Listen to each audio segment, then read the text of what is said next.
بسم اللہ الرحمن الرحیم۔ شروع کرتی ہوں اللہ کے نام سے جو نہایت رحم کرنے والا ہے۔ حضرت مریم علیہ السلام کی ولادت کا بیان۔ ایک روایت سے معلوم ہوتا ہے کہ حضرت زکریا علیہ السلام کے وقت میں بنی اسرائیل کی قوم میں حنا نام کی ایک عورت تھی۔ وہ بڑی ہی ضددار اور متقی تھی اور اس کے شوہر کا نام عمران بن لسانی تھا اور یہ حضرت سلیمان علیہ السلام کی اولاد میں سے تھی۔ اور یہ بھی بذریعہ معلوم ہوتا ہے کہ اس حانیہ عورت سے پہلے ایک بیٹی پیدا ہوتی تھی اور ان کا نام عائشہ رکھا تھا اور وہ حضرت زکریا سے بیاہی تھی۔ اور بعض روایتوں سے معلوم ہوتا ہے کہ حانیہ کی بہن سے حضرت زکریا علیہ السلام کا بیاہ ہوا تھا۔ حانیہ جب آخری عمر میں حاملہ ہوئی تو وہ بیت المقدس میں خدا کر جا کے بندگی میں مشغول ہو گئی۔ پھر نظردار مانی کہ یا رب، میری پیٹ سے جو لڑکا ہوگا وہ میں نے تیری نظردانی کیا ہے تاکہ وہ اس بیت المقدس کی خدمت کرے اور ہمیشہ تیری یادوں میں لگا رہے اور وہ دنیا کا کام کوئی نہ کرے۔ اللہ تعالیٰ نے سبحان فرماتے ہیں کہ جب کہا عمران کی بیوی نے کہ نام اس کا حنا تھا، اے پروردگار، میری تحقیقی میں نے انداز مانی ہے اور واسطے تیرے کہ جو کچھ میرے پیٹ میں ہے آزاد کیا ہوا خدمت سے یہ مجھ سے قبول فرما۔ تحقیقی تو یہ ہے سننے والے جاننے والے۔ ایک روایت میں یوں آیا ہے کہ اس امت میں یہ دستور تھا کہ بعض لڑکوں کو ماں باپ اپنے حق سے آزاد کرتے، اللہ تعالیٰ کی نظردانی کیا کرتے تھے، پھر تمام عمران ان کو دنیا کے کسی کام میں نہ لگاتے اور وہ ہمیشہ مسجد میں عبادت کیا کرتے تھے۔ حضرت عمران کی بیوی کو حمل تھا، اس نے نظردار مانی اس حمل کی حالت میں کہ جو لڑکا جنوں گی وہ خدا کی راہ میں رکھوں گی۔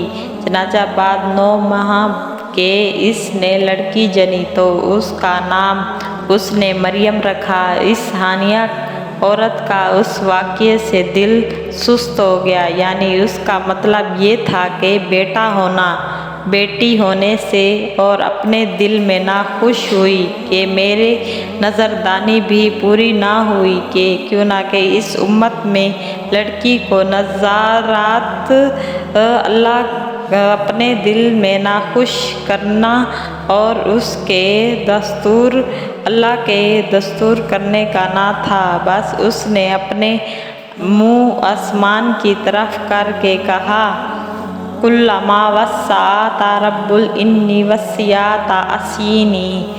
جب اس کو جنا تو بولی، اے رب، میں نے یہ لڑکی جنی ہے۔ اللہ کو بہتر معلوم ہے کہ کچھ جنا اور نہیں ہے۔ مرد مانات عورت کے تحقیقی میں نے اس کا نام مریم رکھا ہے اور میں اس کو تیری پناہ میں دیتی ہوں اور اس کی اولاد کو شیطان مردود سے بچا۔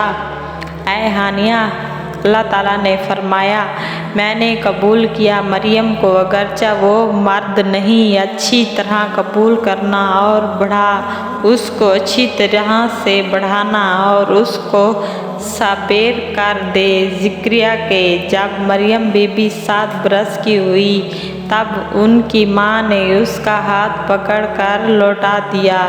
جا روپ لے کر بیت المقدس میں حضرت زکریا علیہ السلام کے پاس گئی اور ان کو سلام کیا اور پھر کہا، اے نبی اللہ کے، میں نے نظردانی کی تھی کہ اگر میرے پیٹ سے لڑکا ہوگا تو میں اس کو مسجد اقصیٰ کی خدمت میں دوں گی۔ جب میں نے لڑکی جنی اور میں نے اس کا نام مریم رکھا اور اس کو لے کر آپ کی خدمت میں لائی ہوں تاکہ اس مسجد میں رہے، اس مسجد کی خدمت کرتی رہے۔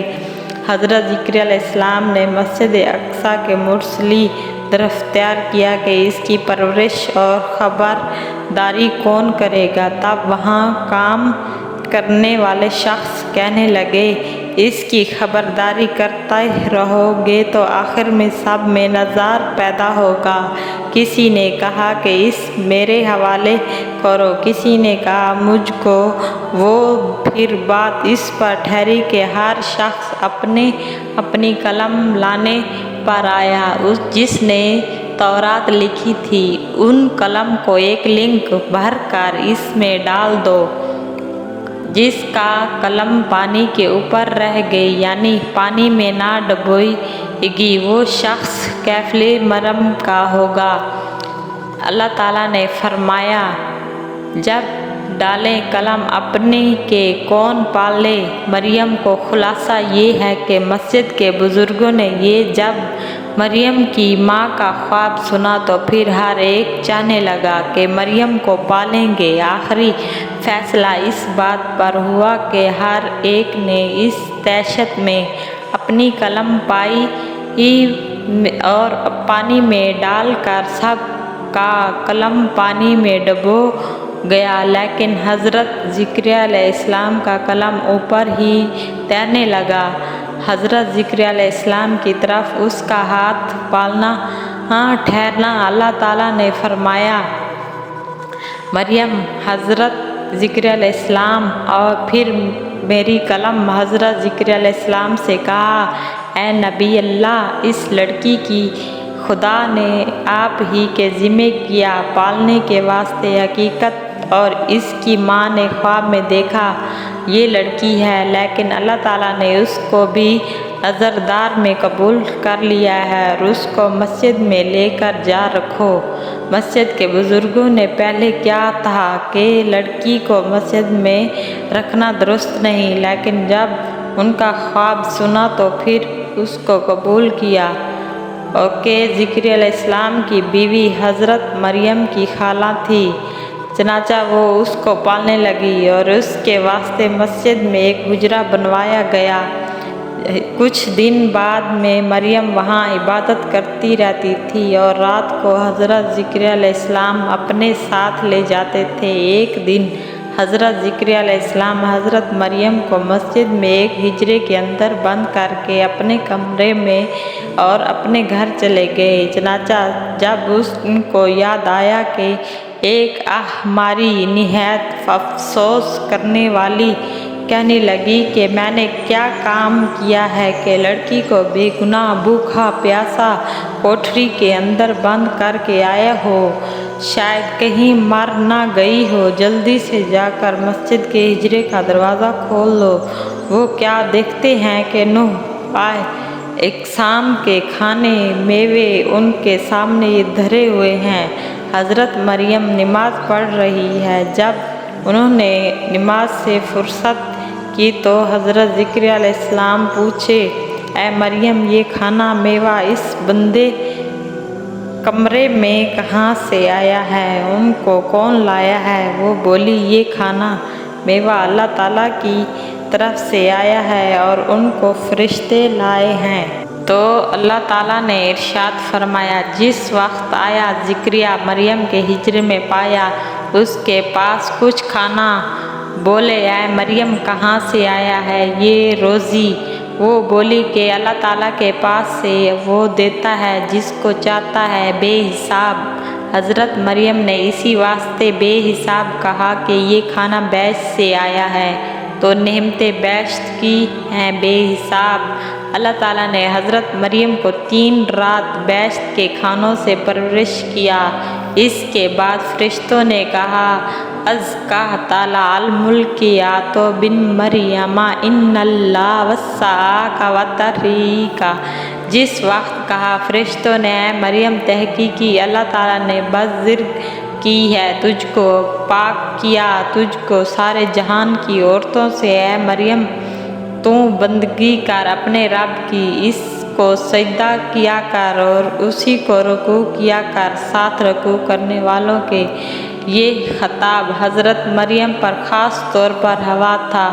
چنانچہ اسی طرح حضرت مریم کے واقعے میں کیفیت ہے۔ مریم کسی عورتوں کے جیسی پرورش گزار نہیں تھی۔ وہ اللہ تعالیٰ کی ایک نیک بندی تھی جو کسی عورتوں کے ساتھ کوئی عورت نہیں مل سکتی۔ حضرت مریم اللہ تعالیٰ کی عبادت میں ہمیشہ مصروف رہتی تھی۔ ہماری ویڈیو اچھی لگی ہو تو کمنٹ میں اپنی رائے کا اظہار کریں۔